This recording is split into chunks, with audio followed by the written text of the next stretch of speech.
Welcome to all the Philadelphia Eagles fans out there. It is the Philly Film Room's first live episode. So hopefully this doesn't go to shit, but we hope that we get some fan interaction, some fan feedback, and some questions. But Eric, I'll kick it over to you. How are you feeling for this week? It's championship week. How are you feeling? I feel pretty good now, and I've gotten pretty deep into like the film study and how I think the game will transpire. But I already know that as the game approaches, my anxiety level will start to creep up. And then about 5 minutes before kickoff, I'll just feel sick to my stomach and just want the game to get started.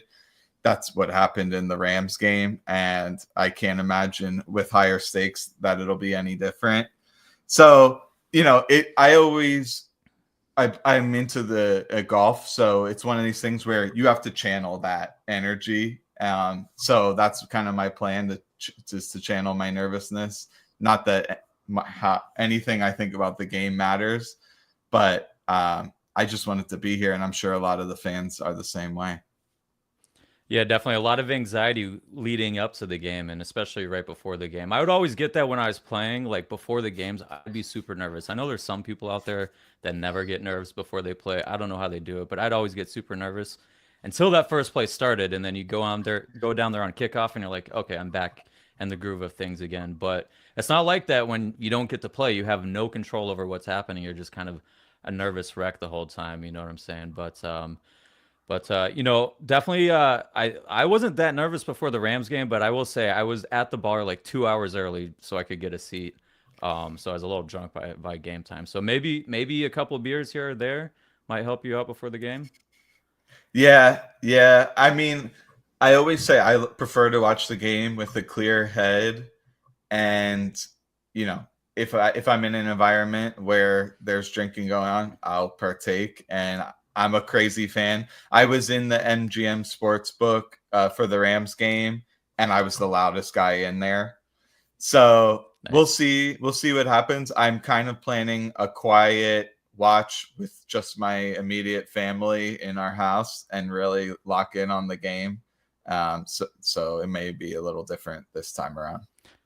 Yeah, I generally watch the games during the regular season at home because it's just too distracting when you're at the bar. But come playoff time, man, there's no better vibes and no better energy than being around a bunch of fans, especially when the intensity is that high. Everyone's cheering, high fiving. You're making friends with people you don't even know, so it's a lot of fun. But yeah, that definitely good comment here. Um, yeah, me being drunk definitely explains some of the tweets. I will say, when I thought back to the game, especially with how much excitement of winning the game, it was like I was on cloud nine. So it was like I was kind of overlooking some of the negatives of the game. And then you go back and watch some of the tape again, you could definitely tell like there was definitely some stuff that has to get cleaned up, and you hope get cleaned up. But at this point in the season, is it truly going to get cleaned up? This team is what it is at this point in time. Really good run game, really good defense. And the pass game can be hit or miss. Sometimes they're on and they're moving and playing well. And when they started that game, I thought that Jalen, for the most part, he took one bad sack in the first quarter, but for the most part, I thought he was getting the ball out of his hands quickly. He was getting to his checkdowns. He was getting through his progressions. He ripped a pass to Devontae deep down the middle of the field. So you like to see that at the beginning of the game. I felt like a lot of people are saying if it wasn't for the snow, the Rams would have beat the Eagles. I thought when the snow started to come, it was actually more of a detriment to Jalen's game. I thought he was inaccurate a little bit as the game went on, especially there was a series towards the end of the half where he sailed an out route to A.J. Brown on second down on the sideline. And then the very next play, they come out, they get A.J. one-on-one on the backside of trips.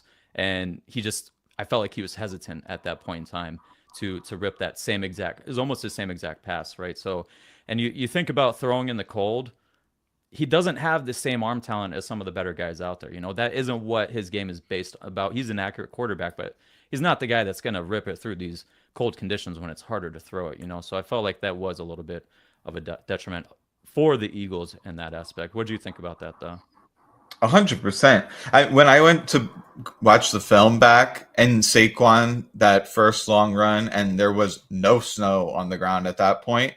I mean, you could see how well, especially the linemen were moving around, able to generate holes. And Saquon obviously was like a monster, and he cutting really well on the field. I actually think the field was in really good condition to start off with. And it just got really bad really quick after that. It kind of culminated. I remember Puka Nacua, I believe, was running like one of these corner routes like this. And the way he like pitter pattered at the top of the stem, it was hilarious to watch. I think Isaiah Rodgers drove on that and I think got a pass deflection. But I mean, at that point, it's kind of like backyard football. That's what it reminded me of. No one had footing. You're just praying that you can like maintain your footing.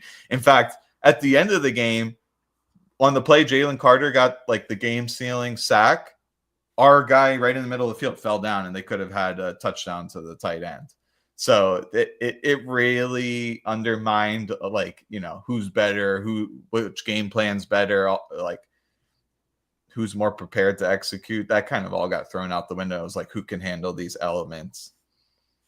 Yeah, and usually it should be the better team that wins in those situations, right? But it is one of those, it's like the great equalizer, because a play that typically, you know, for instance, Lane Johnson, you expect, I'm not saying this happened in the game, but like if Lane Johnson in normal conditions would anchor well because he has good footing, but then all of a sudden he slips solely because of the snow or slick conditions, right? It equalizes things out. It might go in the Eagles' direction, it might go in the Rams' direction. One guy might slip, one guy might keep his feet. You know what I'm saying? So it does.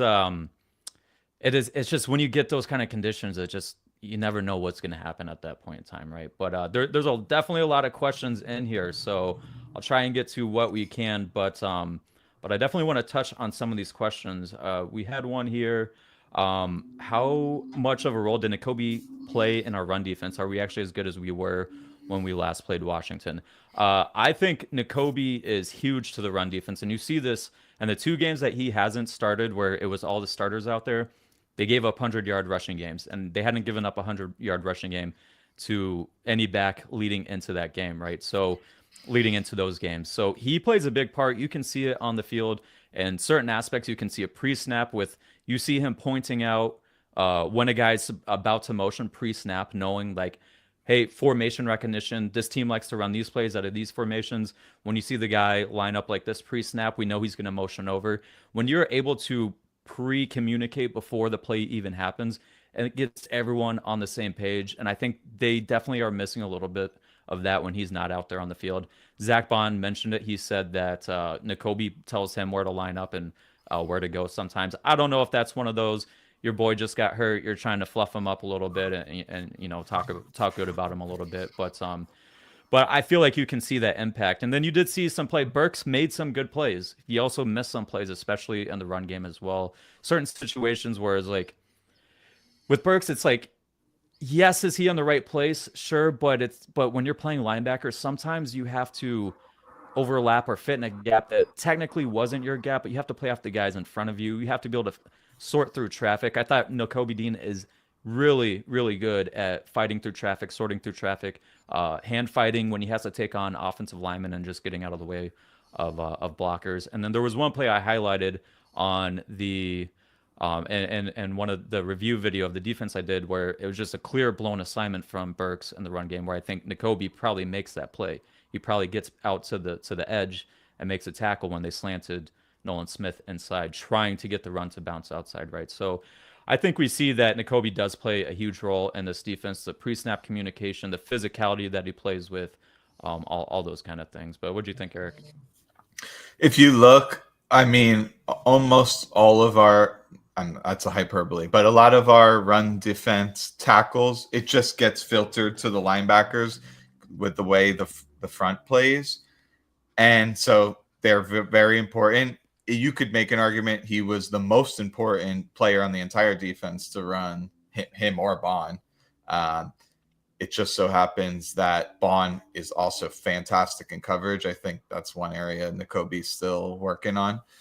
But yeah, I think the physicality and him not showing any hesitation on some of those run throughs and coming in and laying the wood, I mean, that's invaluable. It sets a tone, and he's a good tackler. So I would say it's a pretty significant loss, but Burks is not a bum. And everyone was calling for Trotter Jr. I kind of was telling people pump the brakes.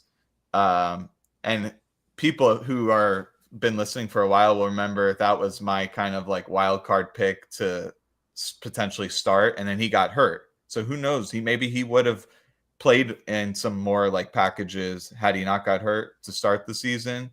And I've been pleasantly surprised. It's been a hit or miss for Burks, but yeah, losing the Kobe is it still hurts. Yeah, it definitely does. But let's get to some other questions. There's some good questions in here about this game. Definitely this week, what's the best way as a D line to guard against a running quarterback like Daniels? There's a number of things that you can do, and I'm gonna have tomorrow. I'm gonna have a video about going into the details about what they can do to slow down this Commanders offense this go around. But there's gonna be a big emphasis and a big focus on slowing down Jayden as a scrambling quarterback. And then also on designed runs as well. But I think more so that we want to focus on is how to stop him when he decides to take off and run. We got to talk about Daniels and what he likes to do as a runner. First of all, he scrambles at the highest rate in the NFL by far. Like, it's significant, how many scrambles he had to the second place guy. But then you look at when he scrambles or where he likes to scramble. He has the highest rate of scrambling outside of the pocket to the right in the league of any quarterback. Some of that, to a degree, is designed in their passing game. They have the most. He has something like 50 something rollouts to the designed rollouts to the right, like 3 to the left. So they're designing some place for him to go to the right. But I think that plays into the fact that he naturally wants to scramble to the right as well. So they're helping him out with that, right? So keeping that in mind, if you're that left defensive end or left edge rusher, sometimes it's going to be Jalix Hunt. Sometimes it's going to be Nolan Smith. They switch Josh Sweat over there throughout the game. Sometimes Jalen Carter will have to get out to contain rush depending on what type of some pressure that they run, right? So whoever is out there needs to understand that you can't go out there trying to win high and with speed rushes around the edge because it's too easy to get pushed up the field. You create a vertical seam, and then that quarterback can escape underneath you. You also can't go in there and try and take the cheese and chase a sack and try and hit an inside counter against a guy like Jayden Daniels. You can do that more so against quarterbacks that are less likely to break the pocket, but with a quarterback that is looking to break the pocket like Jayden Daniels, you have to make sure that you're keeping him in the pocket. So you can't take the cheese and try and take inside counters just to try and chase a sack. Now, when you are rushing, you can't get too high. Once you get to the depth of the quarterback as an edge rusher, you pretty much have to stop there and work your way back under. You got to remember this. He wants to scramble. He is a guy that I'm not saying, not necessarily that he wants to scramble, but it is something that he goes to frequently, right? So if his first or second read isn't there, he will start to panic a little bit and look for escape lanes, and he'll run himself into sacks. So you just play your job. Use power rushes to try and collapse the pocket as to more of those ghost techniques, cross chops, things like that, where you're trying to get outside the edge. Focus more on bull rushes and your counters off of bull rushes to try and collapse the pocket. And he'll run into you at some point in time, and you can get sacks like that. So I'll say that as far as edge rushers go. But did you want to add anything else in there, Eric? I don't think he's that elusive. He's insanely fast. It takes him like literally 2 steps to get up to speed. But I saw many reps on film where he's against a linebacker in space and he only uses speed to get around people. Now, that speed is phenomenal.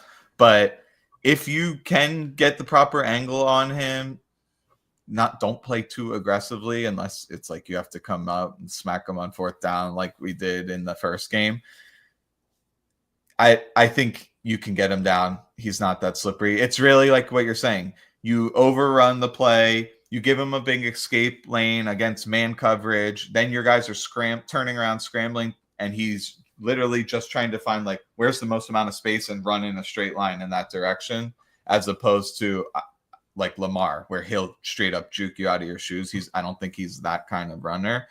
So to me, that actually gives the Eagles a little bit of an advantage in terms of they can have a dedicated game plan to reduce the scramble, where you do that to Lamar and it could go out the window because he can juke every single player on the field. I don't think that's necessarily the case with Daniels. If you're purely a speed guy, I think it is easier to game plan you like a game plan specific way to mitigate some of the runs. Yeah, and we'll touch a little bit more on specifically D line play to slow down a rushing quarterback. When we go back to that second game that they played, whenever the Eagles got into their wide front, so they have the wide nines and then they have 2-3 techniques lined up outside of the guards. Really, they play more like 4 techniques where they're like head up on the tackles. They get very wide. The Commanders were looking to attack that. They went and it was on a 4th down. They had a check, I believe, and the TV copy, you can hear him yelling Remington.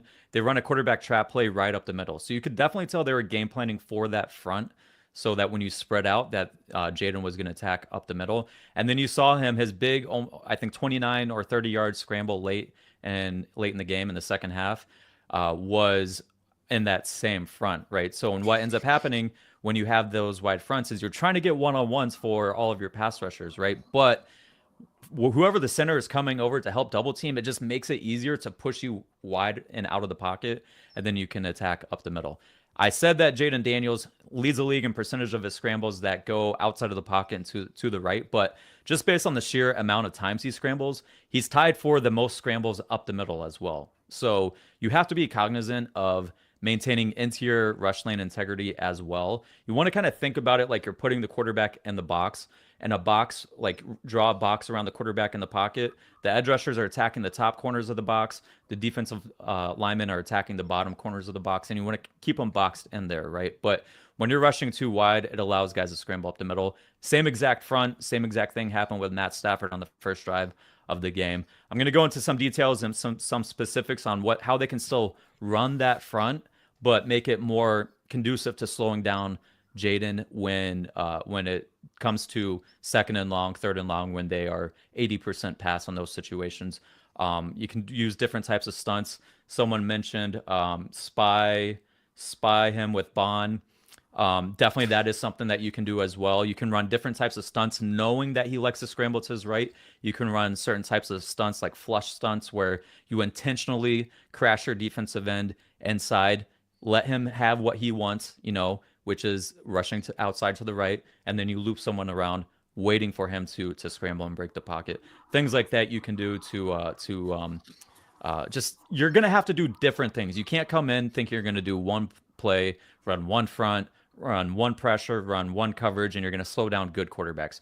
You have to change up the picture on them. You're going to have multiple different things that you're going to do, different coverages that you're going to do on 2nd and long, 3rd and long, different coverages in the red zone, different coverages against empty. You can't come out here and say, we're just going to play quarters on 3rd and long. You got to change it up. Sometimes you're going to have to send some pressures, but I think they probably are going to run less blitzes this game. But we'll see. We'll see what they do this game. I don't think a whole lot is going to change in terms of their scheme outside of, I think they are going to blitz them a little bit less this game. But Eric, it looked like you had something to say. Yeah, one more thing on the scrambling. I don't think I've seen people talk about this. But it's all over the film.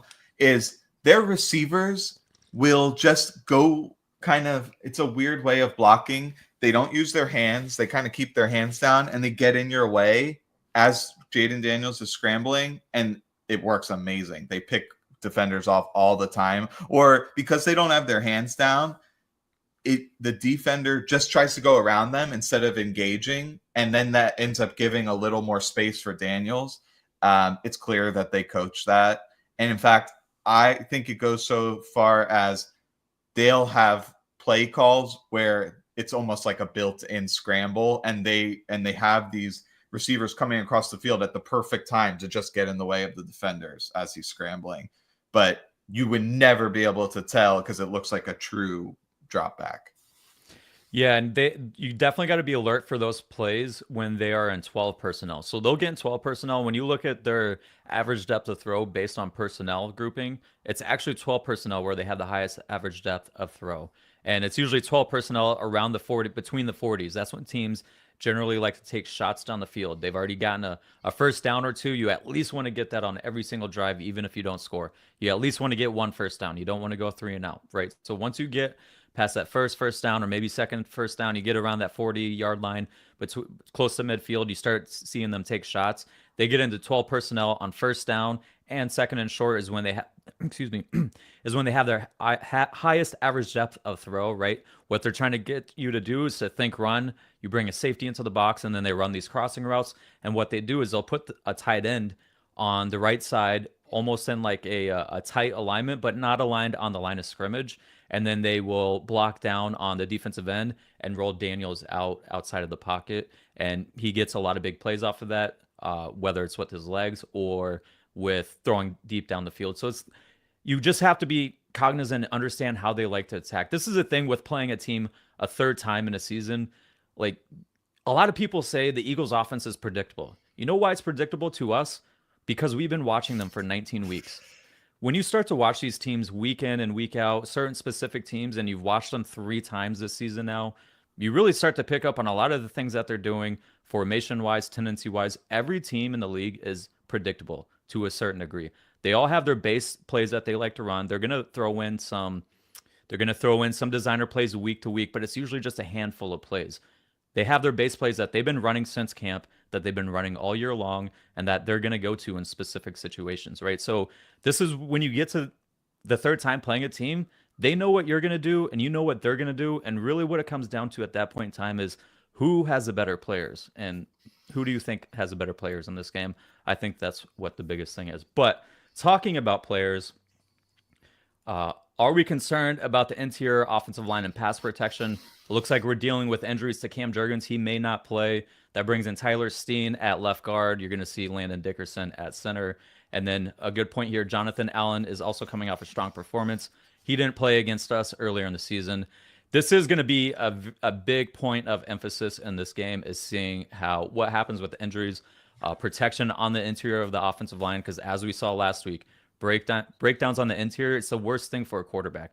When you get defensive ends that you can push up the pocket, you can still step up. But if you can't step up, especially with a guy like Jalen, who is tied for first in the NFL and scrambles up the middle, that kind of takes away what he likes to do in the game. And I think Jonathan Allen is a top 5 defensive tackle in the NFL. I got Chris Jones, Dexter Lawrence, Jalen Carter, who is Quinnen Williams, and Jonathan Allen. I think those are the best 5 defensive tackles in the league.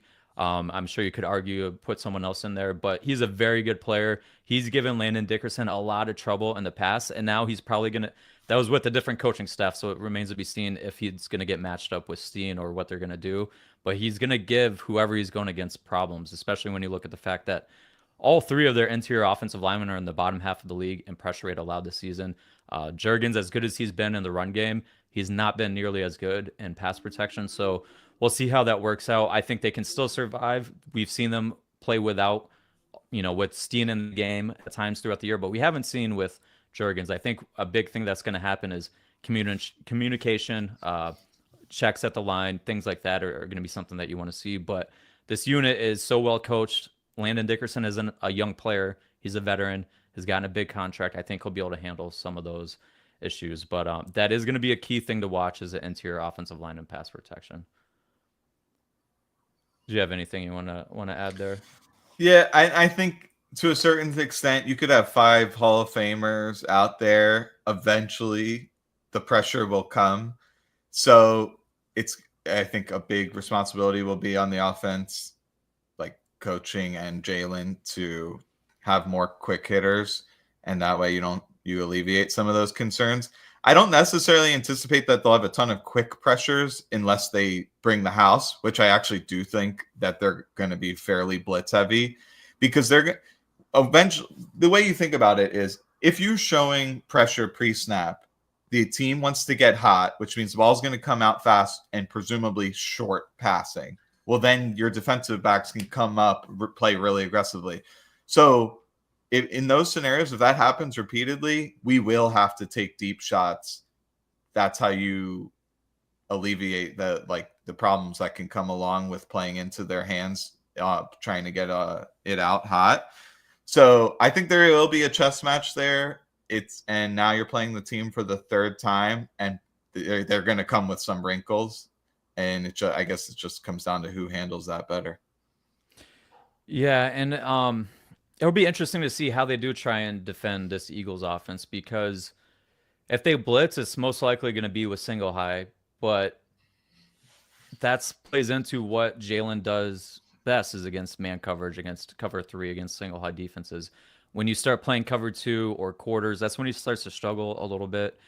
And when you look at this Commanders team, when Jalen went down in the first game, they started playing a lot of man coverage, and AJ Brown was toasting Marshawn Lattimore. I don't think they want to get that matchup again. You look at the Eagles; I think they faced the least amount of man coverage in the playoffs of any team. Very few plays of man coverage.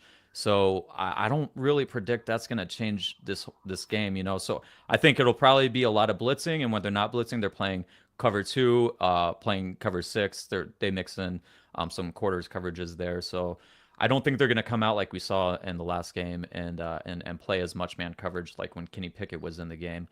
And then you look at the beginning of that game against the Commanders, Jalen was 1 for 4 passing, and he had a lot of scrambles against the blitz. How is his mobility going to be this week? Is he going to be able to escape pressure and hit these 20-yard runs? And when that happens, it seems like they got a bounty out for Jalen when he does run. So it'll be something to pay attention to. But here's our next question: biggest X factor on defense besides Jalen Carter? That's an interesting question. I think you could go a number of different ways here. I'm gonna say, just because of how much Terry McLaurin lines up on his side, it'll probably be Quinyon Mitchell, how he matches up against him. But I could go a number of different ways. I feel like they're going to try and target CJ and the red zone. Like a lot of teams have been doing. So in the red zone, I think CJ is going to be a big factor. I could also say Oren Burks could be a big factor, because this defense might, if he's missing plays as the rotational guy, the backup guy in there, that can lead to some extended drives, and you don't want these drives to extend against an explosive offense. It could also be, they're probably going to give a lot of attention to Jalen Carter and pass protection. So maybe it's Milton Williams who we need to see winning a lot of his one-on-one opportunities, right? So it's hard for me to narrow down the biggest X factor on defense besides Jalen Carter. There's a number of different ways that you could go with that one. Yeah, it's very difficult. Maybe I'll go Zach Bond, because he's capable of playing the spy, as we mentioned earlier. Daniels, if he doesn't scramble after getting off his first 2 reads, he will have a tendency to throw late over the middle. And he's thrown interceptions in college and in the pros doing that. And Bond would be the guy in that position. And he can string him out to the side, because he has really good sideline to sideline speed, and he could potentially string him out on some of those scrambles and keep him short of the sticks. And if they do slide to Carter, maybe you mix in some pressures where Bond comes opposite and he gets through the A gap. Now, will Daniels be able to outrun him the sidelines? Yes, but it might just kill the play there. So I'd go with Zach Bond. Yeah, we have looks like Dallas Goedert is also, he's questionable. It's interesting, when I went back and saw these guys were out for practice early this week, I went back and looked at like the last plays of the game. Both of those guys looked fine, so I'm not sure what really happened at this point in time. I will say this: it's freezing cold right now. At least here in Chicago. I don't know. I imagine it's probably pretty cold in Philly as well. But when I was playing at one point in time, there was, I was going through a drill in practice, and it was a fumble drill where they're just rolling the ball to you on the ground. You have to bend over and pick the ball up. And it was like just bending over when it was cold. I got back spasms from that. And then I missed the next 2 days of practice, but I was fine for the game. So maybe it's just something like that where, you just wasn't loosened up and warmed up enough to go. But it's weird, because I saw them at last play of the game. They both looked fine, and now they're both missed 2 days in a row of practice. Speaking of injuries in practice, the Commanders were also without Bobby Wagner first 2 days of practice, and Deron Payne first 2 days of practice. If Bobby Wagner doesn't play, that is absolutely huge for the defense. You go back and you watch that second game, talking about understanding what a team is going to do and knowing what a team's going to do. There's a reason Bobby Wagner has played at this level for as long as he's played at. He's a cerebral player. He figures out your offense and what you're trying to do, and you could tell he had this Eagles offense down. He was, I would say, the player of the game for them defensively in terms of slowing down that run game last week, or the last time they played outside of the first quarter. He was getting to spots on the field so quick, blowing up plays almost on his own at times, so it's something to pay attention to. But if Goddard is out, man, it is going to be tough with this run game. The run game is without a doubt better with Dallas Goedert on the field. You miss Goddard and you miss Jurgens, it is going to be a downgrade to the rushing attack. There's no way around it. Do I think they still have the guys to be a good rushing team? Yes. But are you 10% worse off now than you were with these guys on the field? Is it 15, 20% worse off? There is a downgrade to not having these guys on the field. Goddard is definitely a huge point in this game. And it was something that I know, especially the first game, that the offensive linemen would try to work up to the second level. I think they know how impactful Luvu and Wagner were in the run game. But then Dorrance Armstrong would just blow the play up in the backfield. And now you got Jonathan Allen in there. So we may have to not have our sights set on generating as many explosives. If they come, they come. But you really just want to stay ahead of the sticks and not let those linemen get free, because that's the one way to neutralize Saquon. We saw it when he was with the Giants. If you can slow him down in the backfield before he gets up to speed, he's not that great. So that's going to be a key. Yeah, I mean, that's true with any running back. If you don't give them a lot of space to run, it's like that relationship between running back and offensive line is huge. Now, I will say this. Mekhi Becton, man, he has a really good ability at the first level of like taking a defensive lineman and just like torquing them out of the gap. We saw what happened when you walk a linebacker up to him in a mug look and he's able to get on a linebacker right away, right? He just destroys people. But man, when he's working up to the second level, it's just like a guy, all gas, no brakes. He doesn't get a good base underneath him. He's just trying to, I don't know, headhunt or something and take out these linebackers, and he will whiff a lot. And then also there's just times where on combination blocks, whoever he's comboing with, he's blocking him at the first level and then releases to the second level, and then they've both let the defensive lineman go, and then you get a stop in the backfield. Now, some of that could be on him, some of that could be on the guy he's comboing with, but you consistently see it with him more than any of the other offensive linemen on the field.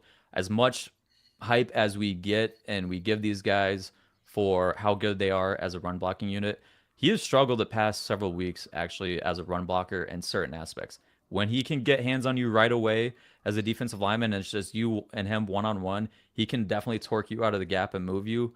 Combination blocks, working up to the second level, taking good angles, working to the second level. Some things that are a little questionable. I do wonder to a degree, are they going to bring him back next year? And what's the price tag to bring him back? Because there's some questionable stuff on tape with him. But I will say it's his first year playing guard, right? And he does have a ability that not many offensive linemen have in the league, right? So I think another season in the offseason of playing guard would help him, especially with the guy like Stoutland. But it's just something to pay attention to. I would definitely pay attention to Becton in this game. How is he doing working as a run blocker? Well, we never answered the question. I think the answer is yes. I think they'll run out of every single personnel grouping, regardless of personnel. And yeah, I mean, we've seen when Goddard missed in the past, which is quite often, the run rate is not changing. Yeah, and it's not like they go and just live. They'll bring more tight ends on the field. They don't really care if their tight ends are good blockers or not. They're still bringing them on the field, and I'd rather see like some Kari Blasingame in the game. Get some reps there.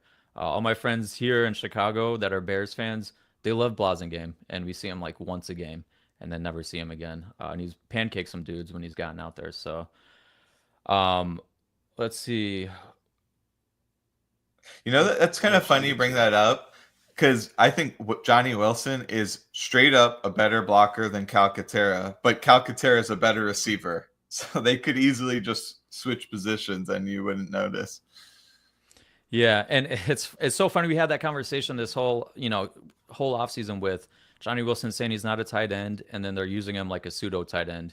So you kind of if you want to play in the NFL, you got to play to what your strengths are. But it is a chess piece having him out there because he does act like another tight end. So when you come out in 11 personnel, you can line them very tight to the line of scrimmage. You can use them as an insert blocker, like you see with the Rams do a lot with their receivers. The Eagles will do that like once or twice a game with him, but when you can get hands on a defensive back, on a safety, those guys rotating down, like he demolishes those guys in the run game. But Eric, what do you looking at this game? What do you think is going to be the biggest X factor for the offense to make sure that they get rolling? Because it's just been, especially look back at last week, they were struggling, and outside of the run game, how do we get this passing game back on track?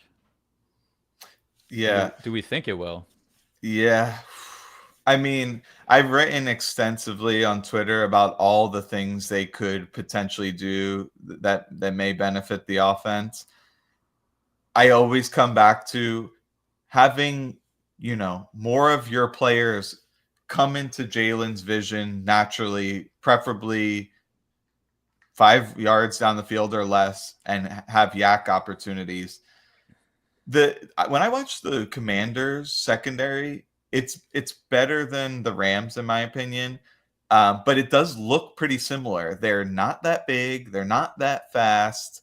Sometimes they flail at it, trying to make tackles. So I want to get open field opportunities with our playmakers and force them to tackle. I think we'll do great in those situations, but you have to design concepts that make that likely to happen. Like if you never run under center and then you get under center and you run your little play action rollout dump off, well, that's not going to be nearly as effective had you established like outside runs and potentially deep shots out of that look. So that's one of these problems is we're not going to come into this game and reinvent the wheel, because the alarm bells will go off for the Commanders to be like, okay, what the fuck? We've never seen this on film before. Now we're going to be more wary. So, I'd like to see more trips formations. I'd like to see more motion at the snap. I'd like to see more dump offs to Barkley over the middle of the field. And they got to push it down the field, deep down the field to the sidelines at times, especially against single high. It's been this, it's kind of like a seesaw, right? Last year, it was, I'm going to airmail it every single time against cover zero or a single high look to AJ. And then I got picked off a bunch of times and the season went down the drain. Then this year, it's, I'm really never going to take those chances. The offense looks unaesthetic and constipated, as Lane Johnson said, but they win because the run game and the defense is so great. I think it's 90% towards that way, where turnover aversion conservative is the way to go. But when you do get that premium look, especially if it's like Sandra still against AJ Brown, take the shot. It's the likelihood that they make you pay on that is low, especially if it's like a third down punt situation. Like you're on your own 35, they're in single high, you throw it 40 yards down the field and they do get an interception, whatever. But I'd like to take some of those shots, and you may get some flags too. This crew looks pretty favorable to the Eagles, which I haven't been able to say that much in the past. Yeah, and the thing with them not taking as many shots is you can go through next gen stats, and AJ is just not getting press coverage as much as he used to. When they play single high now, unless it's like third and short, then a lot of times when they're playing cover three, they're playing off or they're bailing at the snap, So you're gonna get less deep passes when guys are playing off coverage, right? So when people talk about, what were you doing in 2022 where the passing offense looked better versus now, there's a number of factors that go into that, right? But part of that is how many deep shots were you getting to AJ down the sideline? And a good majority of those were against press coverage, So they're gonna have to figure out ways where they can get them one-on-ones and run those deep routes where it isn't necessarily, against press coverage. Things like, out and ups. They run so many, curl routes and hitch routes, like some stutter and goes where you can get their feet to stop and then accelerate again, things like that. But part of the reason with, I feel like you look at this passing offense and like Lane said, the offense has been constipated, right? And I think there's twofold. I think you could look to some degree to the play calling. I think you could look to some degree that they're trying to be more of a quick rhythm passing offense that isn't necessarily Jalen's strength. A lot of these plays, I know he has a long time to throw, but there's a lot of times where it's quick game, quick passes, and you got to get the ball out quick, or it's like you get it quick to this option, or then it's you need to take off and create something for yourself. And there's times where it's like if the play isn't wide open, he hesitates and doesn't take it. Sometimes it's just going to turn into a 4 or 5 yard hitch route, and that's all it's going to be. But the Eagles aren't the only team in the NFL running these type of plays, right? Jalen has told us that he is a different type of quarterback. He has literally come out here and said it's going to look like Jalen Hurts wants it to look. You look at Jalen Hurts' passing locations and where he passes the ball versus any other quarterback that's played in a Kellen Moore system or a Nick Sirianni system before he came to the Eagles. They pass the ball over the middle a lot more. Some quarterbacks have certain play styles and they like to play certain ways. That doesn't mean that this quarterback's a bad quarterback or that quarterback's a good quarterback. We always look at this passing over the middle like this is a holy grail of what a good offense can be. You don't have to be a team that lives over the middle. And in fact, Jared Goff, he throws over the middle at like 60% clip. The Commanders played so much cover 2 last game to pack the middle of the field, and that takes away what he does well, right? You'd rather be a balanced team where you can go to multiple different spots. But at the end of the day, you want to design an offense for a guy and the strengths that he does well. So I think part of the thing you see when they are running some of these concepts, when Jalen is on, it's looking good. But there's times when he is not playing on time and things aren't looking great. And then things get when you're not playing on time, of course your concepts don't look good. They don't. I mean, it's just no concept's going to look good when you're not playing on time. So it's that mix of Jalen's really good at certain things and he helps out the offense in certain ways with like the run game, checking into certain runs, identifying fronts, what are the best plays to get into. There are times when he plays on time and when he throws the ball, he is one of the most accurate quarterbacks in the NFL. So he has that going for him. But there's times where he just is hesitant or isn't always playing on time. But when he plays on time, it's a great offense. And it's like you look at the second half of games, his first half of games versus second half of games, typically not outside of this first game against the Rams where I think snow had an impact in the second half. He looks like he was playing on time for the most part in the first quarter, and then the snow came in. But oh man, well, I have one more thing to add, which is you'll notice that neither of us said, "Oh, we need to have way more concepts trying to get the ball over the middle." It's something that people always talk about when it comes to Hurts, especially. Now, I think he has 5 interceptions on the year, and despite throwing the second least passes to the intermediate middle in the entire league, he's thrown 4 of his 5 interceptions to that area. So there's a reason why he doesn't like throwing there. If you miss high and it's single high, how many interceptions have those safeties, the deep third and middle safety, just go straight into their breadbasket? Yeah. And if you're a short quarterback throwing over one of the tallest lines ever assembled, where's your miss going to be? High. So there are plays I like over the middle. Saquon dunk offs, slants, mesh plays, maybe the occasional post. But I'm not running a bunch of like 12-yard digs and trying to have layered throws over the linebackers. I don't think that's our strength. So that's kind of my 2 cents on it. Yeah, and we have this comment here. If Jalen's knee is shaky, it's going to hurt the run game. It very well may, especially if they aren't going to respect Jalen as a runner. They might just crash their ends down and ignore Jalen. We'll see. I do wonder because there are times when it's like he could get the ball to his check down, but he's made so many big plays with his legs, and he continues to do that. Right? We saw big plays with his legs against the Rams. That sometimes he'd rather look to scramble than look to get it to his check down. But we saw like when he worked all the way back across the field and got it to Kenny Gainwell on a check down, he took the pass on a first down and got 10 yards for a first down on his own, right? Look at the Steelers game and what Kenny Gainwell was able to do on some of those checkdowns. You see what happens with when the first Commanders game, when Saquon Barkley got that dump off over the middle, took it 40 yards down the field. I wonder if Jalen isn't able to scramble nearly as much. Does he focus on getting the ball out to his checkdowns when that is available? When Jalen is taking checkdowns, this is a hard offense to stop. It's when he starts to get into this mode where he's trying to create on his own is where I feel like he can run himself into trouble. Sometimes he hits big plays. Sometimes he takes bad sacks. It's just part of the Jalen Hurts experience and how he plays. But we'll see. We'll see what happens with the game with the knee injury. I know a number of commenters have mentioned that. Where is it that I guess Cam Jurgens is mentioned that, excuse me, Landon Dickerson mentioned that Cam Jurgens is just resting up for Sunday and he's going to be good to go. I hope so.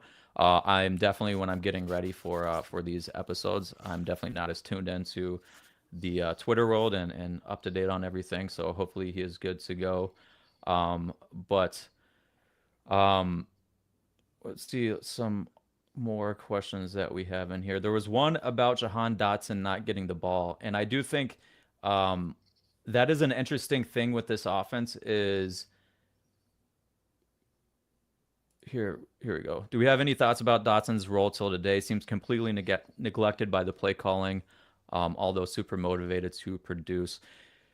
The thing, we've seen this several years now. It's like they don't really, when AJ and Devontae are on the team, they don't really get the ball to, well, Goddard's their third option, but he doesn't really get to his other guys, his Olamide Zaccheaus in the past, his Julio Jones, his whoever, Quez Watkins very often. I don't know if that's a lack of trust or whatnot, but I do think that filters into the rest of the game. Are you going to be running your routes as hard as you possibly can on clear out routes when you know you're probably not going to get the ball? There was another comment here that Jalen threw into double coverage in the end zone on a play. Was a bubble and go route, and Dotson was a guy breaking on the post. AJ was running the wheel route behind it.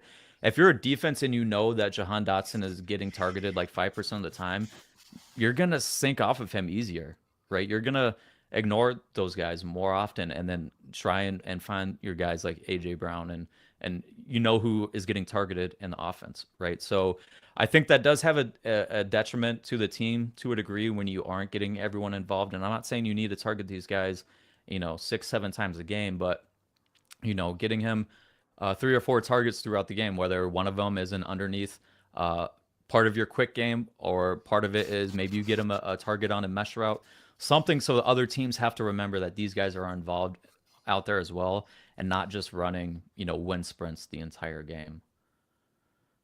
But let's see where else we got.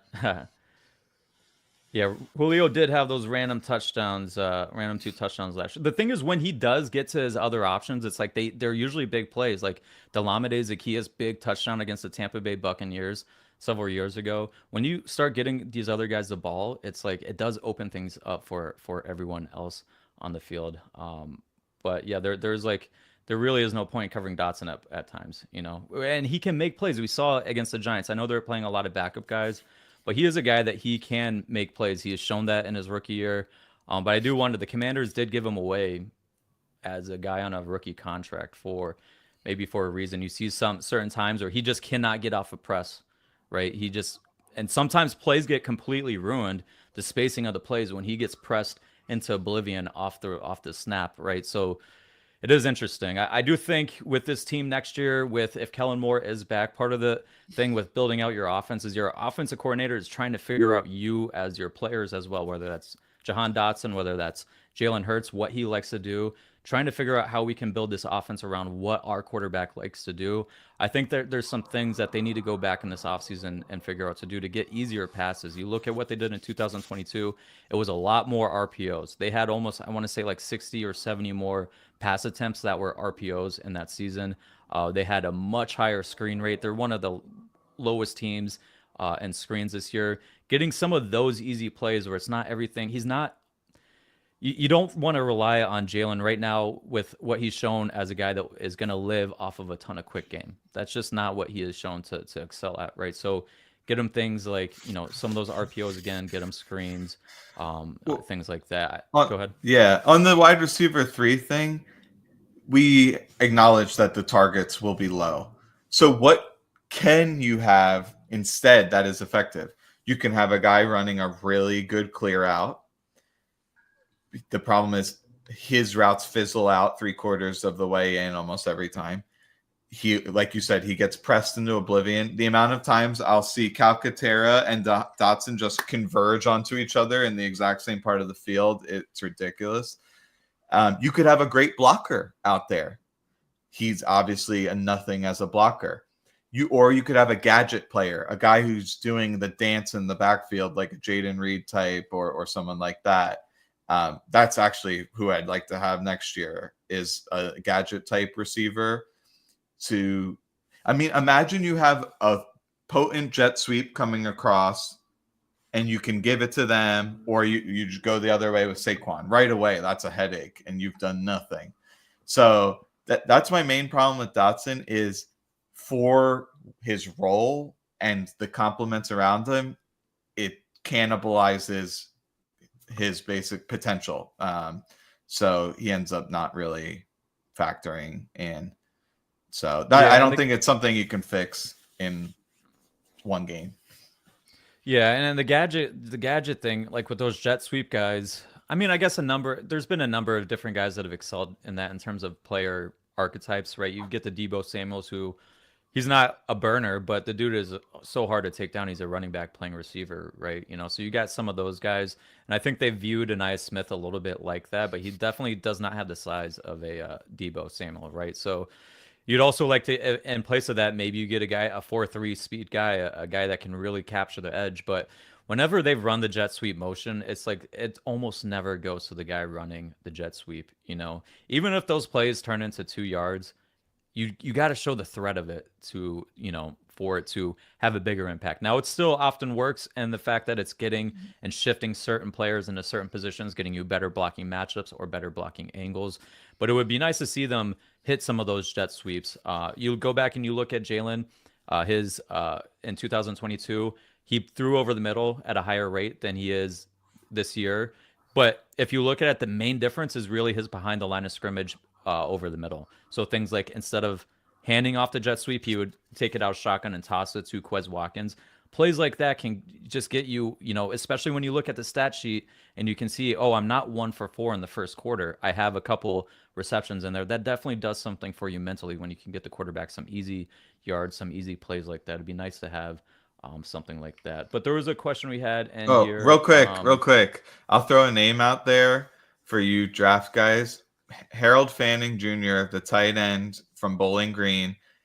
We need a tight end going forward. And this guy used to be a running back in high school. He's an incredible runner. He could run a jet sweep as a tight end. He's that ridiculous. So go check him out. Yeah, but no draft talk right now. We're focused on the Super Bowl, man. We're 2 games away, or as Saquon said, we're 1 game away. But I think he was a little tired from all that running he did on Sunday. But we had a question in here. Would you prefer man coverage to slow down the receivers and create more of a rush, or would you prefer zone coverage to keep eyes on Daniels? The thing with the way the Eagles run, or I guess I can let you take this one first. I feel like I've jumped on all these questions and just and ran with them. I'll let you go here. Well, I guess what you're trying to say is they run a lot of these match style coverages where it's a blend of man and zone, where you can keep eyes on the quarterback even if you are going to match someone. And Cooper DeJean is a perfect example of a guy who would be asked to carry a vertical route, but if none comes, then he's staying in his zone and keeping eyes on Daniels, for example. So is that the direction you wanted to go? Yeah, essentially, just how they play, a lot of match coverage. Your eyes do go away from the quarterback initially. You're reading the releases of receivers to find out, am I picking this guy up, or am I releasing him to somebody else? So it's not like typical vision spot drop zone coverage where you're just getting to your spot of the field and then getting your eyes back on the quarterback and just playing off of that, right? So it's a little bit different there. But at the end of the day, I mentioned it earlier in the show. You got to do different things. You wouldn't. I don't think you rely on one thing or another against a good quarterback. You have to change up what they're going to do. Fangio's going to do that. He's not going to live in one coverage throughout the game. Even if he has, okay, let's say he wants to, their main coverage they want to use is cover 8 versus certain formations and quarters on 2nd and long, 3rd and long. he's still at some point in the game going to throw in some tendency breakers and run man coverage in those situations. Or instead of running cover 8 to the trip side, he's going to run cover 6 and change the rotation of the defense there. So you got to change up what you're doing. I do think on second and long and third and long situations when they are, or really second and long and then third and anything outside of third and short. Well, really third and short too. You're going to play man coverage, but on third and short, I think they'll. I've screwed up this explanation. On third and short, I think they're going to play more man coverage, but on third and medium to third and long and second and long situations when they're like 80% pass, that's when I think we're going to see more quarters coverage. I think we're going to see more cover 8, cover 6 variations that they run. I think some of it too comes down to their formation checks that they're going to run. The Commanders like to do some very specific things out of certain formations, especially based on down and distance. So they're going to have some automatic checks. There was a play that I'll be interested to see if the Commanders come back to this play, but it was an empty formation. They scored the game-winning touchdown in week 16 when they brought these their number 2, number 3 receiver into a tight alignment close to the line of scrimmage, and then they switched release that right there. That's kind of a difficult thing to match up on depending on what coverage you want to play. I'm interested to see, do they sit there and play quarters again, or are they going to check to cover 1? Or are they going to check to maybe cover 3 to defend that? I do think they're definitely, though, there's probably going to be less blitzing. I think they're going to blitz less in this game. They were getting killed against the blitz. Jayden Daniels has been better against the blitz this year than when you rush 4. So I think you're going to see less blitzing, but you got to mix it up. But I do think they'll play more quarters and more cover 6 and cover 8 on longer down and distances. But we're getting to the end here, so I guess we got to kind of wrap this thing up and how do you think this game's going to go? Do you think this is going to be an Eagles victory? It's almost kind of pointless to not predict an Eagles victory because people will absolutely shit on us. But what do you think? How do you think this game's going to go, just in general overall? I think there'll be a bunch of frustrating plays where Daniels is able to escape and create something, but if you can keep them out of the end zone and then tighten up in the red zone and force field goals, that's going to go a long way. Obviously, it's cliche to say, but turnovers will be monumental. If someone has a +2 differential or more, I think that would turn the game completely. Field position, that was a huge factor in their second game against the Commanders. Hopefully, the Eagles can manage the field possession game. In fact, I think that's kind of been an underrated factor in a lot of the victories, is Eagles pinning the other team deep in their own territory. Maybe they give up a few first downs, but then the other team fizzles out because they're not giving up a lot of explosives, and it's hard to get 5-6 first downs on a drive. I think, the biggest unknown for me is how effective will the Eagles' run game be? The Commanders have done some of the best job against the Eagles' run game for big stretches of games, and they've seen it the most of any other team. They're getting Jonathan Allen back. They've got some real physical linebackers, so it's going to be a war at the line of scrimmage, and I think on a down-to-down basis, whoever wins that battle, it's going to be a big deal in terms of how Eagles can string together good drives or not. How about for you? Yeah, I think it's going to be, you're probably going to get frustrated with Jayden scrambling around back there, and you think you got everything covered on the back end, and then it's just what you're going to get with these quarterbacks. They are going to scramble and create some big plays throughout the game, but you want to limit it as much as possible. And hopefully those plays turn into 10 yards as opposed to 30 yards and flip the field. Those are things that can really hurt you. And then you look at how often Jayden is running in the playoffs versus the regular season. I talked about it with playoff Jalen Hurts. You take the bubble wrap off a little bit. You allow these playmaking quarterbacks to go out there and use their legs a little bit more. Now, it looked like they were being pretty cautious with the last game. He definitely got down and slid with a lot of room to go. You know what I'm saying?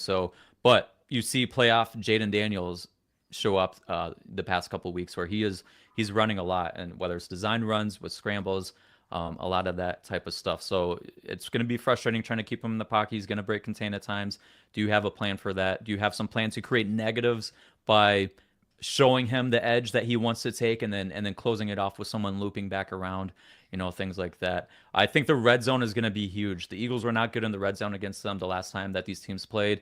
And with a good offense, you expect that they're going to move the ball at points in the game. You're not just going to hold them to under 200 yards like we did against some of these bad teams throughout the season. They're going to get to the red zone. Can this Eagles defense be better in the red zone than what they were in the previous game? If you can force them to kick field goals, that's when you're coming out there and you're able to handle business and get the win. And then on your own end, don't turn the ball over. You don't want to give extra opportunities to explosive offenses. Do a good job in the red zone on your own end.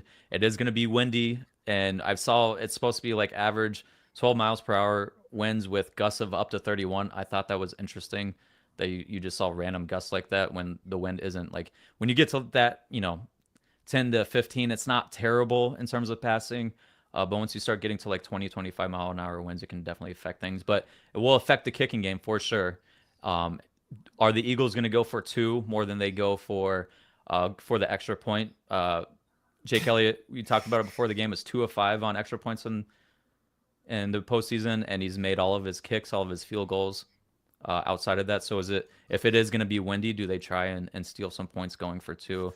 I don't know. But at the end of the day, I think this comes down to who we talked about it. When you play the same team 3 times in a season, you know what they do and they know what you do. It comes down to who do you think has the better players. I think the Eagles have the better team overall, top to bottom. And so I think the Eagles should come out with the victory there. But you never know in these types of games. But the link is going to be rocking. That's for sure. It is going to be loud. And we see what has happened in the past when teams have to come to the link for NFC Championship games. But that will be it for us in this stream. I hope you guys liked our first ever live stream. I don't think this was a train wreck too much. But remember, as always, like, subscribe, and spread the word. And until next time, go Birds.